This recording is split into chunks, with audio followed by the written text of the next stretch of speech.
Halo semuanya, perkenalkan, nama saya Anastasia Claudia Betamia Arelebowo dengan NIM 150462501. Saya adalah mahasiswi dari Program Studi Pendidikan Kesejahteraan Keluarga Angkatan 2025.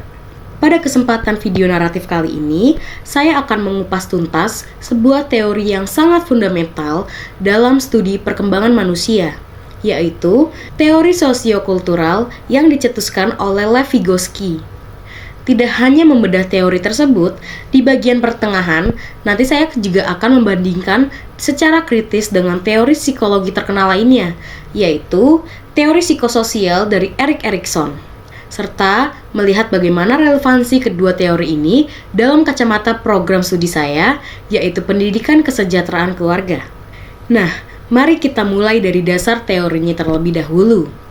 Teori sosiokultural Vygotsky pada intinya adalah menekankan bahwa perkembangan kognitif, cara berpikir, dan pembentukan pribadi seorang anak tidak terjadi di dalam ruang hampa. Perkembangan tersebut sangat dipengaruhi, dibentuk, dan digerakkan oleh interaksi sosial serta konteks budaya di mana anak tersebut dibesarkan. Oleh Vygotsky pada tahun 1978. Vygotsky menyatakan bahwa anak-anak yang pelajar aktif, namun mereka membutuhkan kehadiran orang dewasa atau teman sebaya yang lebih kompeten sebagai jembatan belajar, yang disampaikan oleh Sandrock pada tahun 2018. Dua konsep emas yang paling terkenal dari teori ini adalah, yang pertama, ada Zone of Proximal Development atau ZPD, yaitu sebuah wilayah atau jarak antara apa yang bisa dilakukan anak secara mandiri tanpa bantuan dengan apa yang sebenarnya bisa mereka capai jika mendapatkan sedikit bimbingan dari orang lain, yang disampaikan oleh Vygotsky pada tahun 1978. Yang kedua adalah scaffolding, yaitu bentuk dukungan, bantuan, atau stimulus bertahap yang diberikan oleh guru, orang tua, ataupun pengasuh. Seiring berjalannya waktu, ketika anak sudah mulai menguasai keterampilan tersebut, bantuan ini akan dikurangi secara perlahan sampai si anak benar-benar mandiri, yang disampaikan oleh Vygotsky dan juga Sandrock pada tahun 2018. Lantas, mengapa saya memilih teori ini? Alasan utamanya adalah karena teori Vygotsky memberikan fondasi yang sangat realistis mengenai dinamika pengasuhan. Teori ini menyadarkan kita bahwa untuk membentuk karakter dan kecerdasan anak, kita tidak bisa hanya mengandalkan faktor internal anak itu sendiri, melainkan harus mengandalkan lingkungan terkecilnya, yaitu institusi keluarga, yang disampaikan oleh Sandrock pada tahun 2018. Masuk ke sesi diskusi. Mari kita bedah argumen pro dan kontra atau kelebihan dan kekurangan dari pandangan Lev Vygotsky ini. Yang pertama, saya pribadi sangat setuju dengan konsep scaffolding dan ZPD yang ditawarkan oleh Vygotsky.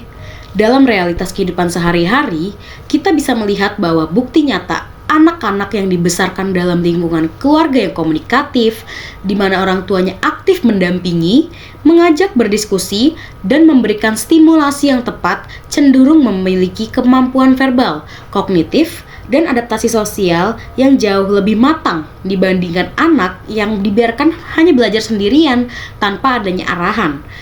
Nah, teori ini tuh berhasil menempatkan posisi pengasuh atau orang tua sebagai agen perubahan yang krusial bagi masa depan anak. Namun, sebagai review yang kritis, kita juga harus melihat nih sisi kelemahan atau keterbatasan dari teori sosiokultural. Kritik terbesar bagi Vygotsky ini adalah teorinya yang terlalu berfokus pada pengaruh luar, yaitu sosial atau budaya, sehingga ia cenderung mengabaikan aspek biologis, faktor genetik, dan juga kematangan internal anak. Seperti yang dikritik oleh Jean Piaget, anak memiliki dorongan biologis alami yang disetir oleh interaksi sosial. Selain itu, kekurangan lain dari teori Vygotsky ini adalah ia tidak memberikan batasan atau tahapan perkembangan yang spesifik berdasarkan usia kronologis anak, sehingga penerapannya terkadang terasa terlalu luas dan juga abstrak, yang disampaikan oleh Sandrock pada tahun 2018. Untuk memperkaya sudut pandang kita, mari kita sandingkan dan bandingkan teori Vygotsky ini dengan teori psikososial dari Erik Erikson. Jika kita mencari titik temunya, kedua tokoh besar ini sebenarnya berada di kapal yang sama. Mereka sama-sama sepakat bahwa lingkungan luar dan interaksi sosial memegang peranan yang sangat masif dalam membentuk perkembangan seseorang individu, yang disampaikan oleh Erikson pada tahun 1993 dan juga Vygotsky pada tahun 1978. Namun, perbedaan fundamental di antara keduanya terletak pada fokus objek yang diteliti. Jikalau Vygotsky memandang interaksi sosial sebagai alat utama untuk mematangkan fungsi kognitif, kecerdasan, dan cara berpikir anak melalui proses belajar dan transfer budaya. Sebaliknya, teori Erik Erikson memandang teori interaksi sosial sebagai pemicu perkembangan emosi, kepribadian, dan identitas diri. Erikson sendiri membagi perjalanan hidup manusia ke dalam 8 tahapan krisis psikososial yang berurutan, mulai dari bayi dengan krisis trust atau mistrust, remaja dengan identity versus role confusion, hingga masa lansia, yang disampaikan oleh Erikson pada tahun 1993. Secara sederhana, jika Vygotsky sibuk menjawab pertanyaan bagaimana anak belajar menghadapi atau memahami dunianya, maka Erikson sibuk menjawab pertanyaan bagaimana anak merasakan dan memposisi dirinya secara emosional di tengah dunia tersebut. Sebagai kesimpulan dari naratif review ini, perkembangan manusia sejatinya adalah sebuah jalinan indah yang rumit antara kecerdasan berpikir dan juga kematangan emosi. Teori sosiokultural dari Lev Vygotsky berhasil mengingatkan kita semua akan betapa pentingnya kualitas interaksi, bimbingan sosial, dan budaya dalam proses belajar seorang manusia. Di sisi lain, teori psikososial Erik Erikson hadir menyempurnakan kekosongan dengan memberikan peta emosional mengenai konflik diri yang harus diselesaikan individu sepanjang hayatnya.